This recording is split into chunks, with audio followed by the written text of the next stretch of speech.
picks are in. We welcome you to this Draft Champions contest. I'm Brandon Gaudin along with Charles Davis, ready to call the action. And let's get to it. Down to the field. It's time for kickoff.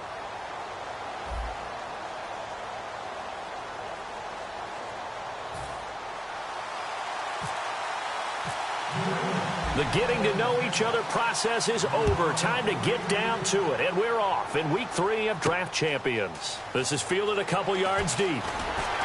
And he will be brought down here at about the 17-yard line.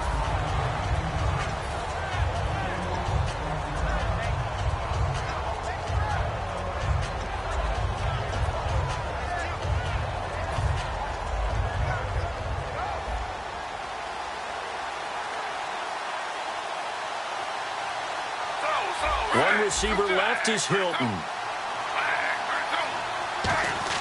Now Gino on first down. Oh, he's going to take a shot right away. A 50-50 ball here, and it's intercepted. Picked off here by Aaron Colvin. And they will set up shop at their own 46-yard line. Brandon, when we sat with the offensive coordinator and the head coach and talked about how they wanted to begin this game offensively, they talked about their script, didn't they? 10 to 15 plays, the first 10 to 15 they had on their script. Nowhere on the script was there throwing an interception, I have to believe. That's going to go as a loss of a yard, and it'll be second down. But when it comes to the running game, the New England Patriots, they're one of the few teams in the NFL that I don't think care much about balancing things out. Last year, to your point, 5th in passing yardage, number 30 in the run game. What they want to do each and every week is make a game plan based on their opponent, not so much their own personnel, and they try to attack that way. So here we go, 1st and 10 now. And on this first drive, looks like they want to get that vertical passing game going early. And they did, and what a warning shot they just fired. If you're not going to back up and play coverage deep, we're going to attack you all game long. And once you adjust to that and you start to back off, then that opens things up underneath. A really nice start for them. Great way to get the game going. On second down, Anderson. And he's brought down after a good gain. A big play there for the Patriots. 32 yards. Now that's the kind of run that fires up an entire team. Tackled at the 2-yard line. For the defensive guys, a little bit of a sigh of relief, though, that they stopped him short of the goal line. Now they got to figure out how to shore up the rest of the defense. First down and goal. The offense knocking on the door. And he is in. Touchdown, New England. C.J. Anderson punching it in from a yard away. And the Pats have taken the early lead. And they're able to run it in. It started with the battle in the trenches. They won there, and they got in for 6 points. And that's going to be a tough one for the defense to deal with. They've got to go to the bench now and figure out how are we going to slow down this running game, because on that particular play, they had no answer. This is fielded a couple yards deep. And he will be brought down here at about the 17-yard line.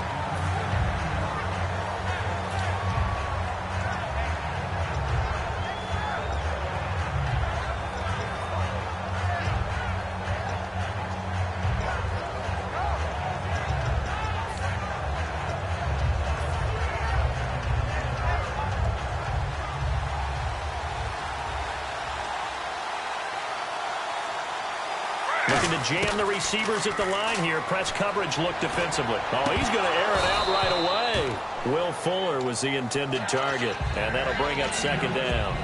Well, they went for the big play there, but that drop could really hurt their momentum.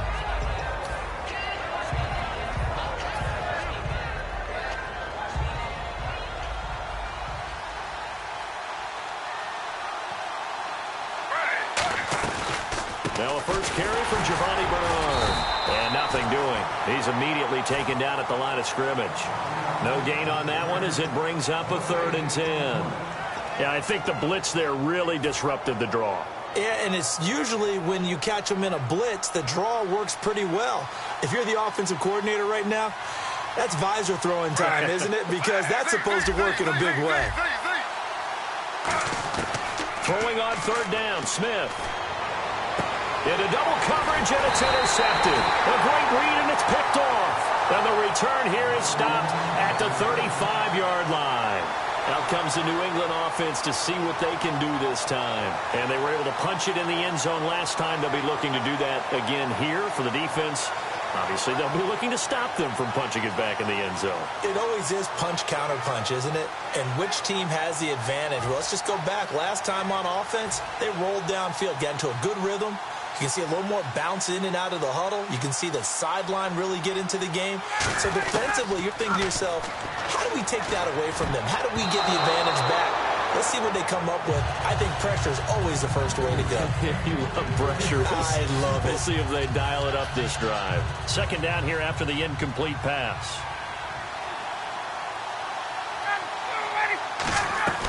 They'll run it now out of the gun. And not much running room.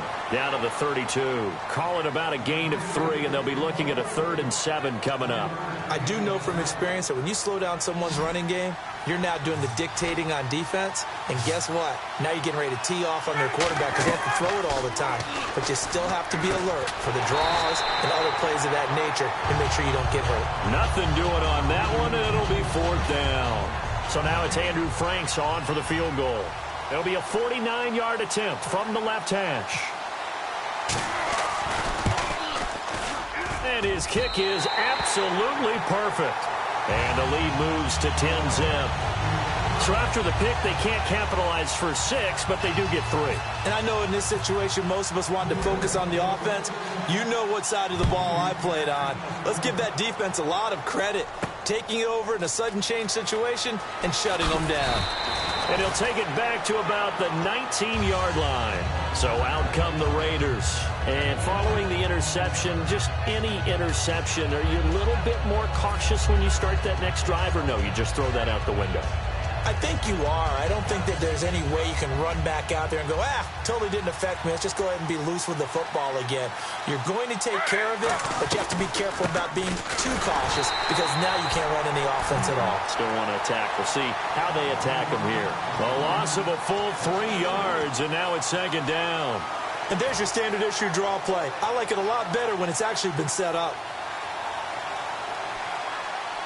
They'll put 2 receivers left, 2 to the right. On 2nd down, here's Smith. And his throw is incomplete. And that one was knocked away, and I think the defenders are going to be a little upset with themselves. They made the play on the football, but that one felt like a forced pass by the quarterback. Thought he had someone open. He really wasn't. Maybe an example of having too much confidence in his receiver that no matter what, I'm going to throw it to him. And that was a play made by the defense, and it could have been a bigger one. 3rd and long, it's Smith. And this is caught on the sideline. But no, they'll say out of bounds. He caught it but was not in bounds, incomplete. 3rd down, he tried to stay in bounds, did all he could. He caught it, but was led a little bit too far. Yeah, and that's always difficult, isn't it? Because you know half of your body is trying to stay behind while the other half is reaching out, trying to catch the football. The top half worked. It was the bottom half that was in question. Well, this is taken in. It's complete. And they finally take him down, but not before he reaches the 43. And they pick up the 1st down on a 4th down play. I don't know if the defense relaxed because they thought maybe they'd stopped him on 3rd down, or if they just didn't protect the sticks very well. But, boy, that's a big-time pickup right there. Ready to go now in the 2nd quarter. Brandon Gaudin, Charles Davis. It's the Raiders in possession of the football. And they're on the move here. They've got it 1st and 10.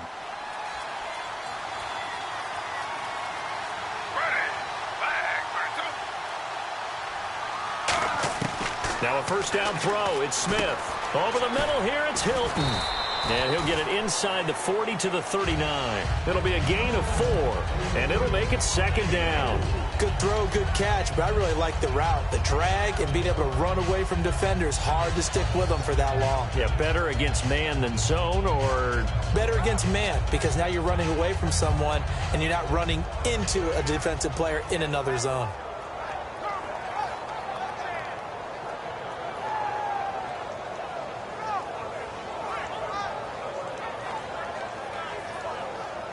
So they complete the pass, and now they face a 2nd down. It's a 5-receiver set. 3 to the left, 2 to the right. Geno now to throw. It's caught left side by John Brown. It'll be a gain of 6, and they'll be faced with a 3rd and inches. He decided to run a hitch route. It really helps to have a guy who can turn it loose. And, boy, he rifled one in there on that one. Not much run after catch, but it worked really well.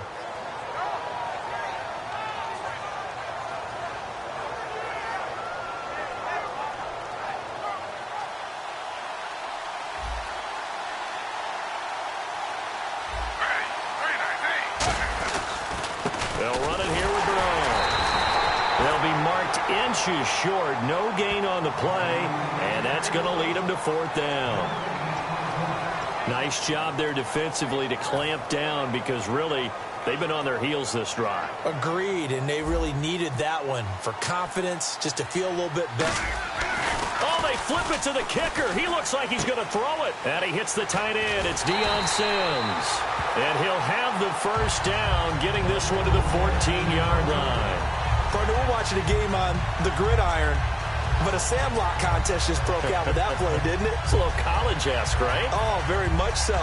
Okay, let's see if we get it right. Flip it to the kicker. He throws it. Complete. How about those guys? That was successful and fun to watch. And gutsy. And the 8th play on this drive coming up. They'll put 2 receivers left, 2 to the right. From the red zone now, Smith. Throwing over the middle, and it's incomplete. I think that's a big-time play there because the slant route is really hard to cover because the timing is so quick.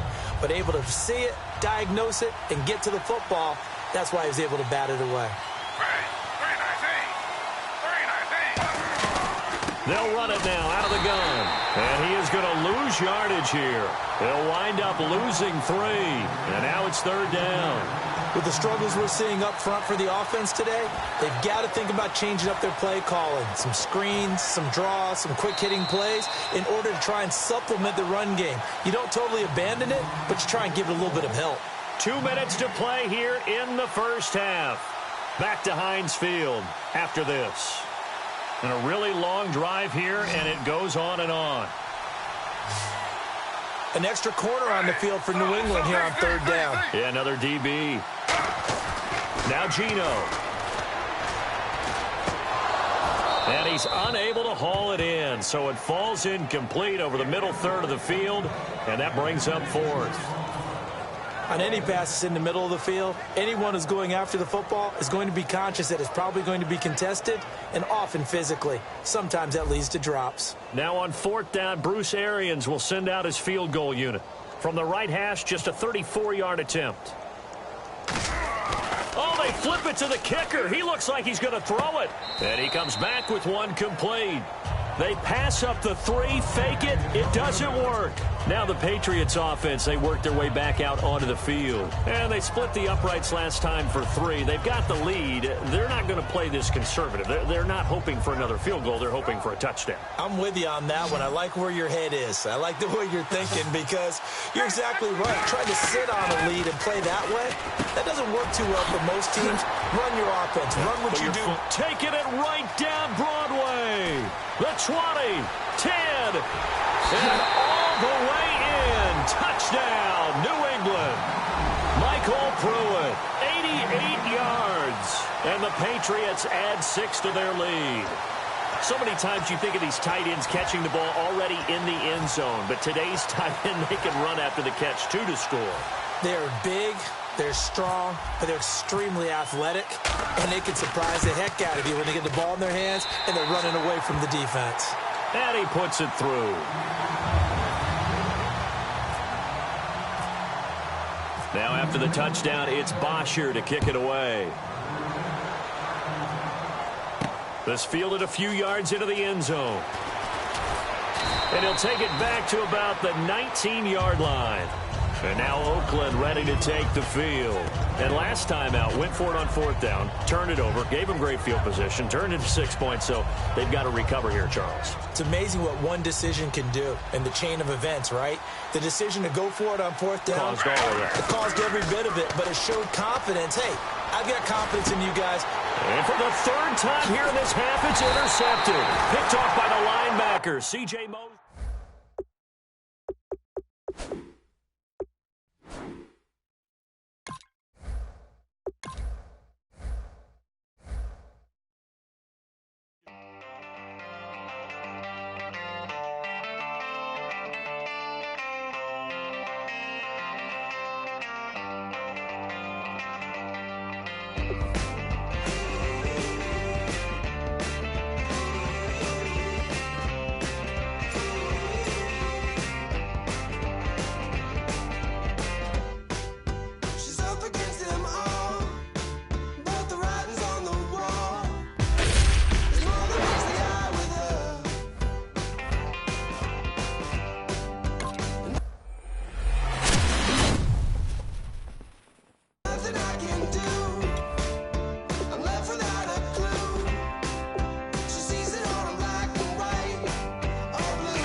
She wants to overthrow our love. Maybe too much ain't enough.